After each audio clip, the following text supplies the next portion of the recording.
16 और 32 का महत्तम समापवर्तक ज्ञात करो। हमारे पास प्रश्न है 16 और 32 का महत्तम समापवर्तक ज्ञात करना।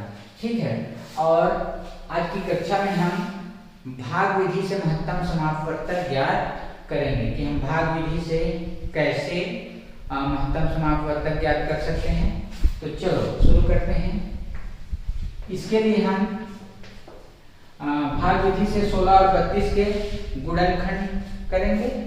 तो चलिए इस तरह से हमें गुणनखंड करना है और 32 के लिए भी हम बना लेते हैं।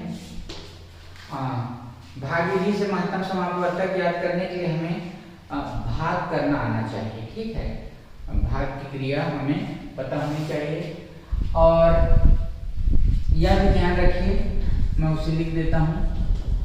अभाज्य संख्याएं, हमारे पास अभाज्य संख्याएं जो हैं 2, 3, 5, 7, 11, 13, ये सब अभाज्य संख्याएं। ठीक है, इसे मैंने क्यों लिखा? हमें इन्हें भाग केवल और केवल अभाज्य संख्याओं से देना है।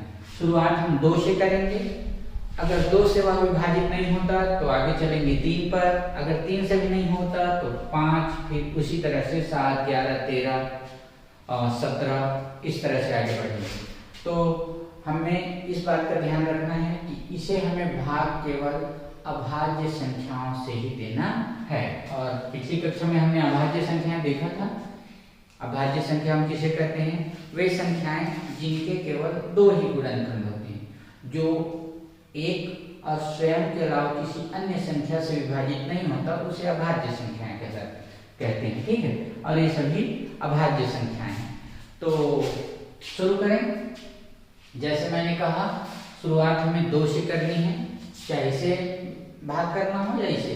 तो चलिए 2 से करते हैं।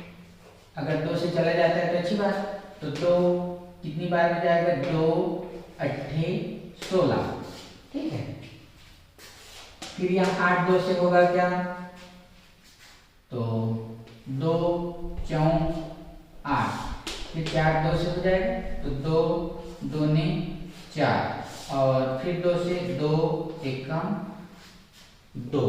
तो इस तरह से हमने 16 को विभाजित किया। ठीक है, अब यहाँ देखिए 1, यह भी ध्यान रखिए, जब तक हमें नीचे 1 ना मिल जाए तब तक उसे हमें भाग करते रहना, मतलब उसके साथ भाग की क्रिया करती रहनी है। तो हमें यहाँ 1 मिल गया, मतलब यह कंप्लीट हो गया। ठीक है, अब हम इस 16 के जो गुणनखंड हैं उसे हम लिख लेते हैं। 2 गुणा 2 गुणा 2 गुणा 2, 4 ही है, 2 2 2 2, तो 1 2 3 4, यह हो गया 16 के गुणनखंड। ठीक है, अब आगे चलते हैं 32 के साथ यही करते हैं। तो शुरुआत फिर करेंगे कहाँ से? 2 से। चलिए 2, क्योंकि यह सम संख्या इसलिए 2 से विभाजित होगा। तो पहले 3 के लिए करते हैं। 2 एकम 2, 1 बचा और ये 2, तो 12 हो गया। 2 छक्के 12। ठीक है, फिर 16 भी 2 से होगा, तो 2 8 16, फिर ये 8 भी होगा 2 से, 2 4 8, फिर यह 4 भी होगा, 2 2 ने 4, और फिर यह 2 भी होगा, 2 एकम 2। हमें 1 मिल गया, मतलब यहाँ हमें अपनी भाग की क्रिया रोक देनी है। ठीक है, तो यह हो गया 32 के गुणनखंड, उसे भी लिख लेते हैं। 32 के जो गुणनखंड है 2 गुणा 2, कितने हैं? 1 2 3 4 5, गुणा 2 गुणा 2 और गुणा 2, 1 2 3 4 5। अब आगे क्या करना है? हमें इन गुणनखंड की जोड़ी बनाना है। ठीक है, तो चलिए जोड़ी बनाते हैं। या इसके साथ जोड़ी बन गया, या इसके साथ जोड़ी, या इसके साथ जोड़ी, और यह इसके साथ जोड़ी। तो यह हमें 4 जोड़ी मिल गए। ठीक है, तो उसे हम लिख लेते हैं अलग। अब ध्यान रखिए कि इस जोड़े में से हमें एक ही लिखना है। जैसे हमें 2 का जोड़ी बनाया तो दोनों 2 को नहीं लिखना है, इस जोड़े में से हमें एक लेंगे।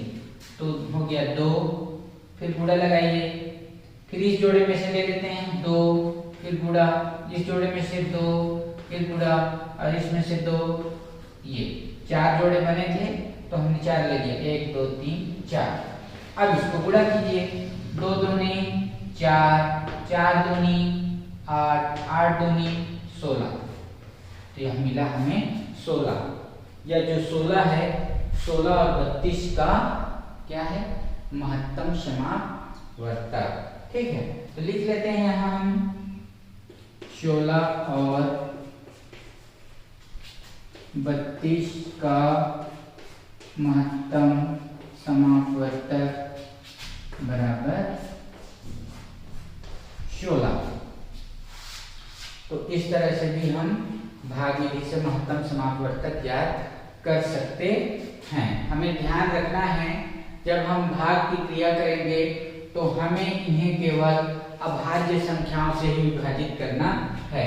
यहाँ हमने देखा कि हमें केवल 2 से ही भाग देने की जरूरत पड़ी, 3 5 7 नहीं मिले, पर आगे की संख्याओं में आप देखेंगे और दूसरी कोई संख्या लेंगे तो अगर वह 2 से विभाजित नहीं होता है तो उसे हम 3 से देंगे, 3 से नहीं होता तो 5, 5 से नहीं होता तो 7।